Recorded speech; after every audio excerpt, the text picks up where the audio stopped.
салом бинандагони азиз, сархати рӯйдодҳост. имрӯз 24 июн манзуратон аз студияи марказии радио Зудӣ.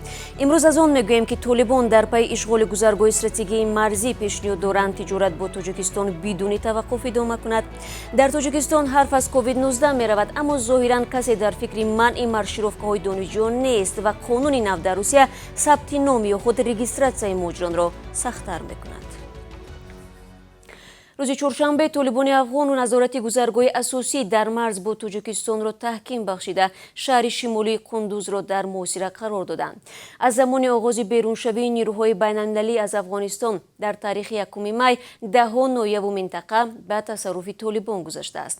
рӯзи чоршанбе дар шаҳри Кобул садҳо муҷоҳиди собиқ гирдиамоӣ доир намуда таъкид карданд ки дар мубориза бо толибон аз нирӯҳои амнияти Афғонистон пуштибонӣ мекунанд. ما مجاهدین هستیم، در وقت مقابلش استاد شدیم، حالا در مقابلش استاد هستیم و نمیمونیمش که یک بلس پیش بیاد وطن ما و داخل ما حتما نابودش میکنیم. امروز ما جمع شدیم به خاطر دفاع از جمهوریت، دفاع از آزادی بیان و دفاع از استقلال افغانستان. ما اگر طالب که ما صلح میخوایم ما صلح میکنیم، اگر جنگ میخوایم آماده جنگ هستیم، از سرزمین خود دفاع میکنیم.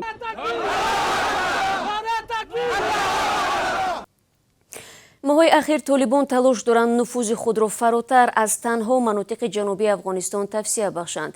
рӯзи 23 июн аснои суханронӣ дар Конгресс раиси истодии марказии нирӯҳои мусаллаҳи Амрико генерал Марк Майли гуфт ошӯбгарон аз миёни 419 маркази маъмурии ноҳияҳои Афғонистон 81-торо таҳти контрол қарор доданд.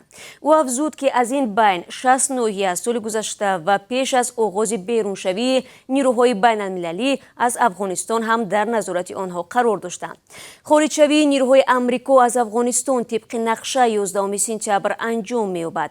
рӯзи 22 июн толибон гузаргоҳи стратегии Шерхон Бандарро ки дар марз бо Тоҷикистон аст ишғол карданд. дирӯз толибон изҳороти пахш намуда иброз доштанд ки тиҷорат идома меёбад. дар шаҳри шимолии Қундуз ки акнун дар муҳосираи толибон аст, камбуди нирӯи барқ ва маводи ниёзи аввалия қатъ шудааст. шаҳрдори Душанбе дирӯз дар ҷаласаи корӣ ба мақомоти дахлдор барои пурзур намудани тадбирҳо ҷиҳати пешгирӣ аз паҳншавии вируси COVID-19 дастур додааст. сохторҳои тандурустии шаҳр вазифадор шуданд ки маъракаи эмгузаронии пурраи сокинони пойтахтро ба роҳ монда барои аз ташхис гузарониданд ва ба карантин фаро гирифтани афроде ки аз хориҷа ба кишвар меоянд чораҳои амалӣ андешанд. дирӯз вазорати тандурустии Тоҷикистон аз мубтало шудани боз 18 нафари дигар дар як шабонарӯзи гузашта ба бемории COVID-19 хабар дод. ба ҳамин тартиб шумораи беморон дар 3 рӯзи ахир ба 50 нафар расидааст. сарфи назар аз сабти ҳолатҳои нави гирифторӣ ба COVID-19 дар Тоҷикистон, мақомот дар бораи лағви тамрин ё худ маршировкаҳо бо ширкати ҳазорон донишҷӯён бахшида ба 30-умин солгарди истиқлолияти кишвар тасмиме нагирифтанд. манбаи Азия Плюс дар шаҳрдорӣ гуфтааст, дар ин тамринҳо ки аз 17 июн оғоз ёфтааст, 15 000 донишомӯзон аз макотиби олии кишвар ҷалб шуданд. як корбари радио Зудӣ низ бо фиристодани навор аз майдони варзишии Душанбе арена гуфт тамрини онҳо ҳар рӯз аз соати 8 субҳ то 11 рӯз идома мекунад. тибқи нақшаи ташкилкунандагони чорабинӣ ба ҷуз аз барномаи театрӣ гузашти 30 000 нафар аз хиёбони Рӯдакӣ дар назар аст. ҳомиёни ҳуқуқ ҷалби донишомӯзон ба ин гуна чорабиниҳоро ҳамчун кори иҷборӣ маънӣ дод мекунанд.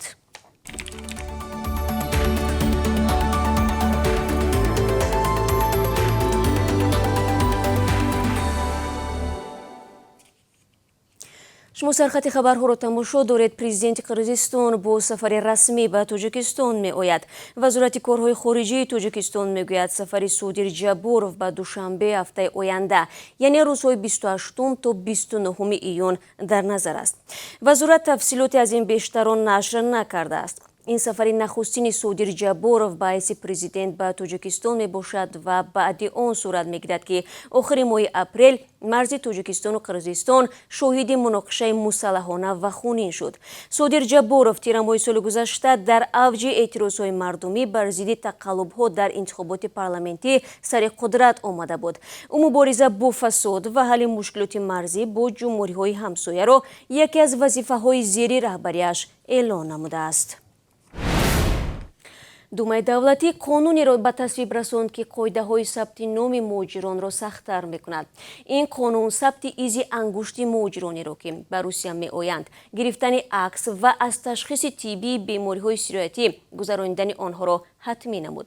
навгонии мазкур ба хориҷионе ки ба қаламрави русия бидуни виза ва ба муддати тӯлонӣ, яъне барои беш аз 90 рӯз меоянд, дахл хоҳад дошт. тамоми ин расмиётро муҳоҷирон дар муддати 30 рӯз аз рӯзи вуруд ба кишвар ё ҳангоми муроҷиат барои гирифтани иҷозатномаи кор ё патент бояд ба анҷом расонанд. агар муҳоҷир барои гузаштан аз назорати биометрӣ ва тиббӣ саркашӣ кунад, муҳлати будубошаш дар русия кам мешавад.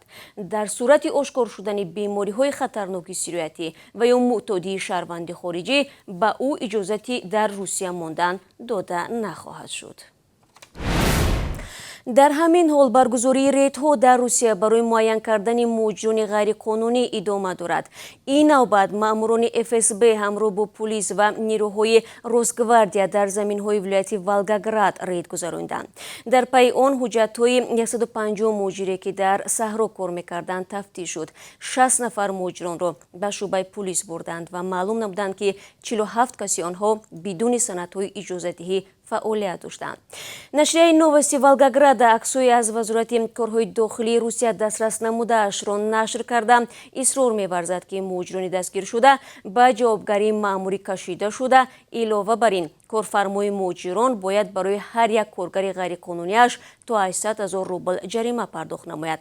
баргузории ин рейд дар ҳолест ки вазорати кишоварзии русия аз камбуди нерӯи кории мавсимӣ дар заминҳои ин кишвар нигаронӣ карда нақшаи ҷалби 38 000 коргарро кашидааст. шурӯъ аз дирӯз ба амонатгузорони бонки муфлисшудаи Тоҷиксодродбонк пардохти ҷуброн пулӣ оғоз шудааст. хазинаи суғуртаи пасандозҳои шахсони воқеӣ дар сомонаи худ иттилоъ додааст. пардохти ҷуброн пулӣ дар филиалҳои Орионбонк амалӣ мегардад. амонатгузорон бояд ба ин шуъбаҳо ҳуҷҷати тасдиқкунандаи шахсият ва ариза дар бораи пардохти ҷуброн пулиро пешниҳод намоянд.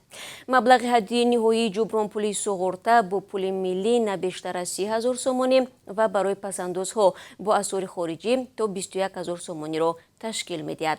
дар бораи пардохти ҷуброн ба пасандозгузорони Агроинвестбонк ки он ҳам дар марҳилаи барҳамдиҳӣ қарор дорад, иттилоъе нест.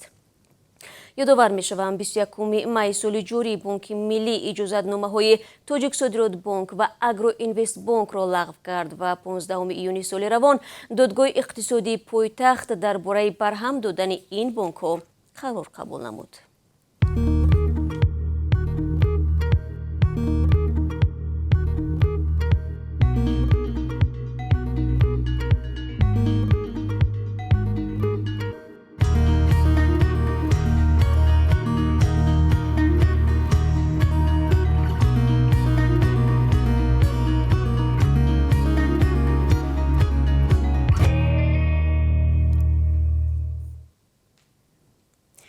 кумитаи ҳолатҳои фавқулодаи Тоҷикистон аз наҷоти якбора 3 ноболиғ аз ғарқшавӣ дар як рӯз дар обҳои вилояти Соғд иттилоъ медиҳад.